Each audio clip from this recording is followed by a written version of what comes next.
박수 주세요. 애매함으로 둘러싸인 이 우주에서 이런 확실한 감정은 단 한 번 오는 겁니다.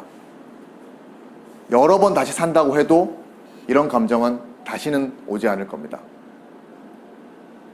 친애하는 사회자님, 그리고 나비토마 회원 여러분, 여러분은 무난하고 반복적인 일상을 살아가는 와중에 갑자기 누군가 찾아온다면, 그리고 그 순간부터 아주 강렬하고 평생에 한 번밖에 없는 사랑이 찾아오고 또 그 사람이 호련히 떠나간다면 여러분 어떠시겠습니까? 그런 경험이 있으신가요? 네. 오늘 제가 이야기하고자 하는 작품은 메디슨 카운티의 달이라는 작품이고요. 원래는 소설로 나왔고 그 이후에 영화, 뮤지컬로도 각색된 작품입니다. 제가 이 이야기를 한다고 해서 스포일러를 한다라고 걱정을 하실 필요는 없습니다. 제가 줄거리를 이야기할 건 아니고요. 그리고 제가 메디슨 카운티의 다리를 이야기를 한다고 해서 절대 스포일러가 될 수는 없는 건 제가 어떻게 표현하든 이 소설의 감성과 그리고 표현은 따라갈 수가 없기 때문입니다. 1965년 미국 중부에 있는 아이오와주의 워싱턴주의 번호판을 단 픽업 트럭 한 대가 덜컹거리면서 들어옵니다. 그 트럭의 조수석에는 보온병이 하나가 있었고, 그리고 코닥 필름, 또 오래된 카메라가 있었고요. 그리고 그 운전석에는 낙타 그림이 그려져 있는 카멜 담배가 미국에 있는데, 그 담배를 한 손에 쥐고 한 50대 남성이 운전을 하면서 들어옵니다. 그 남성의 이름은 로버트 킨케이드.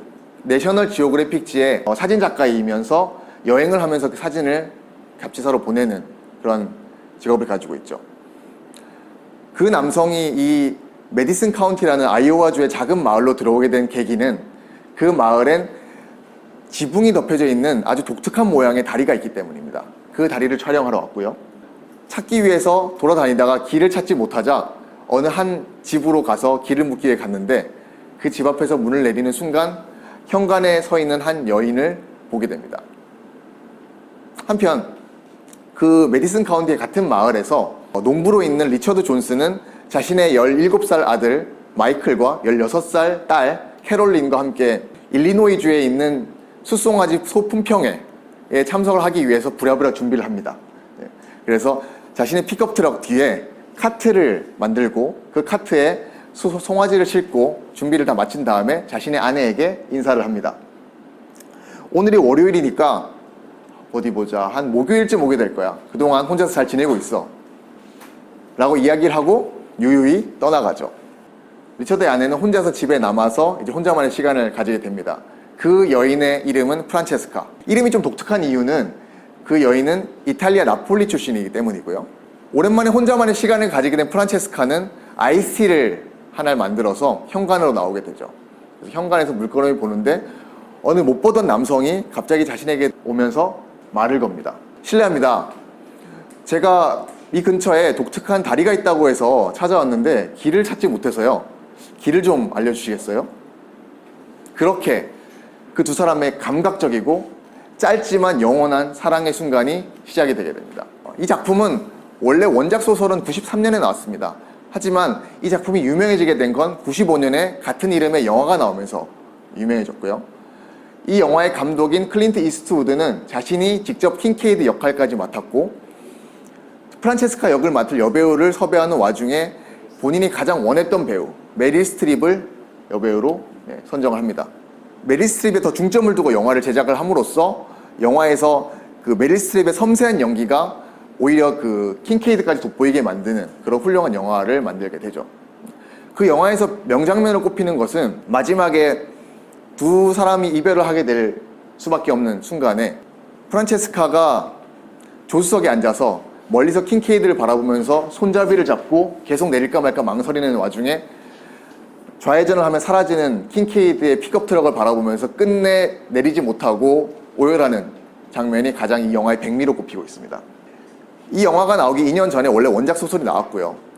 이 원작 소설을 지은 저자는 로버트 제임스 윌러라는 똑같은 그 아이오와 출신의 작가입니다. 원래 이 저자는 메디슨 카운티를 지나가면서 그 다리를 보고 갑자기 아이디어가 떠올라서 이 소설을 썼다고 합니다. 그리고 그 이후에 후속작이 나왔는데 후속작이 한국어 번역본으로는 메디슨 카운티의 추억이라고 하고요. 거기에 서문에는 작가가 원래 메디슨 카운티의 다리는 자신이 가족과 친구들에게 가볍게 쓰려고 작성한 것이고 원래 출판할 생각도 없었는데 이렇게 출판을 하면서 전 세계 40개국에 번역이 돼서 나간 것이 참 기적 같은 일이다. 삶은 알 수가 없다라고 이야기를 합니다. 소설이 나왔고 영화가 나왔고 뮤지컬이 가장 최근에 나왔는데요. 원래 미국에서는 브로드웨이에서 공연을 하다가 우리나라에서 처음으로 시연을 한 것이 작년 2017년에 공연을 한 것입니다. 그때는 주연을 맡았던 그 킹케이드 역에는 원래 프랑켄슈타인과 그 지킬 앤 하이드로 유명한 뮤지컬 스타 박은태가 킹케이드를 맡았고요. 그리고 프란체스카는 옥주연이 맡았습니다. 네. 그래서 초연을 했는데 초연이 생각보다는 흥행하지 못했어요. 그래서 올해 다시 스토리를 좀 수정해서 지금 상영을 하고 있고 최근에 지난주에 제가 그걸 보고 왔습니다. 킹케이드는 여전히 박은태가 맡고 있고 한 역할은 또 강타가 맡고 있고요. 지금 프란체스카는 차지영과 김선영이 번갈아서 맡고 있습니다. 제가 이 세 가지 작품을 다 봤는데 조금 차이가 있는 건 원래 원작에서 소설에서의 킹케이드는 50대이고요. 그리고 뮤지컬에서는 박은태가 주연하면서 약간 30대에서 40대 같은 느낌이 들고요. 영화에서는 클린트 이스트우드가 거의 60대, 70대의 느낌을 주는 상당히 이질적인 구조를 가지고 있습니다. 그래서 이 세 작품을 함께 보시면 훨씬 더 도움이 되시리라 생각을 합니다. 그렇습니다. 사실 이것은 불륜 이야기입니다. 미국의 한 기독교 신자는 이것은 이런 더러운 불륜 이야기의 배경이 된 것을 그대로 놔둘 수 없다 라고 해서 그 다리를 불태워버리기까지 합니다. 하지만 그럼에도 불구하고 이 소설이, 이 작품이 최고의 러브스토리가 될 수 있는 이유는 사실 제가 설명할 수 없습니다. 그 시간은 여러분에게 기회를 드리도록 하겠습니다. 프란체스카가 킹케이드를 만나는 그 장면만을 설명드리면서 이 소설이 얼마나 섬세한 감성을 가지고 있는지를 읽어드리고 연설을 마치겠습니다. 그의 눈길이 곧장 그녀에게 향하자 그녀는 속에서 뭔가 끓어오르는 기분이었다. 눈매, 목소리, 얼굴, 음발, 몸을 움직이는 가벼운 동작, 고풍스러운 분위기가 감도는 무엇, 사람을 끄는 신경 쓰이는 무엇, 아른아른 잠에 빠지기 직전에 마지막 순간에 누군가가 속삭이는 것 같은 그런 기분, 남성과 여성 사이의 분자 공간을 재배열하는 무엇. 감사합니다.